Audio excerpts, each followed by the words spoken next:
বিলিয়নের মতন কয়েন খরচ হইব। তো এই যে দেখেন আমার লেভেল 25 হয়ে গেছে, অ্যাচিভমেন্টটা কমপ্লিট হয়ে গেছে। ঠিক আছে, এটাই হলো বেস্ট কার্ড। তোমরা সবাই ভালো আছো? তো আমার কাছে 1 বিলিয়নের উপরে কিছু কয়েন আছে, তো আমি এখান থেকে একটা কার্ড নিব। আর অনেকে একটা জিনিস ইগনোর করতেছে, আপনারা এই জায়গাতে যত ফিল করতে পারবেন তত আপনি প্রফিটটা ম্যাক্সিমাম প্রফিটটা নিতে পারবেন, তত বেশি প্রফিট নিতে পারবেন। এখানে আপনার বক্স যত ফাঁকা থাকবো তত আপনার প্রফিট কম থাকবো। ঠিক আছে, তো আমি একটা কার্ড আপডেট করতেছি। তারপরে হলো সবচেয়ে বেস্ট কার্ড যেটা অনেকে অনেক ভুল করতেছে, তারা করতেছে কি, তারা মনে করে যে এখান থেকে মার্কেট থেকে অনেকে করতেছে বিটিসি, ইথেরিয়াম এগুলো করতেছে।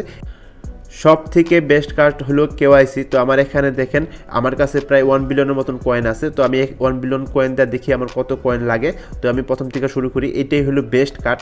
তো আমি মনে করেন প্রতিবারই কলম এটা ডাবল হইব, আপনি যতবার আপডেট করবেন ততবারই ডাবল হইব। ঠিক আছে,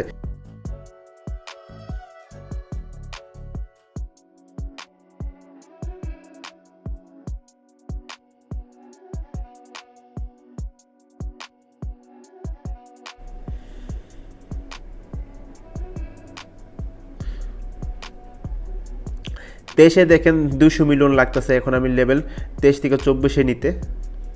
তারপর দেখেন 24 থেকে এই যে 25 নিতে আমার 700 মিলিয়ন কয়েন লাগতেছে। আমার এখানে 831 আছে। তো 1 বিলিয়ন না হইলে মনে করেন টোটাল মনে করেন আপনার 1 বিলিয়নের মতন কয়েন খরচ হইব। তো এই যে দেখেন আমার লেভেল 25 হয়ে গেছে, অ্যাচিভমেন্টটা কমপ্লিট হয়ে গেছে। ঠিক আছে, এটাই হলো বেস্ট কার্ড অ্যাচিভমেন্টের। হামস্টার কম্বাটের লেভেল 25 পর্যন্ত একটা কার্ড যদি করতে চান তো করে রাখবেন, তাহলে মনে করেন আপনার একটা এই অ্যাচিভমেন্ট পয়েন্টে আপনি বেশি পাওয়ার সম্ভাবনা আছে। আর হইলগা তারপরে হইলগা আপনারা যারা কেটিজেন এয়ারড্রপটা মিস করতেছেন কেউ মিস করেন না, এটা হলাম 100% লেজিক প্রজেক্ট। আর আপনাদের একটা জিনিস বলে দিই, যেই প্রজেক্টটা মনে করবেন প্রি মার্কেটে লঞ্চ হইব মানে সেটা খুব তাড়াতাড়ি উইথড্র দিব। আর কেটিজেন নিয়ে মনে করেন অনেকের যে ক্যাটফিশটা, আমি এখানে একটা ট্রিক ব্যবহার করে আপনি 3000 মতন ক্যাটফিশ নিতে পারবেন। আমি ভিডিওর লিঙ্ক আমি ডিসক্রিপশনে দিয়ে দিব, আপনারা এই ভিডিওটা দেখে আপনারা কেটিজেনে এয়ারড্রপ মাইনিং করবেন।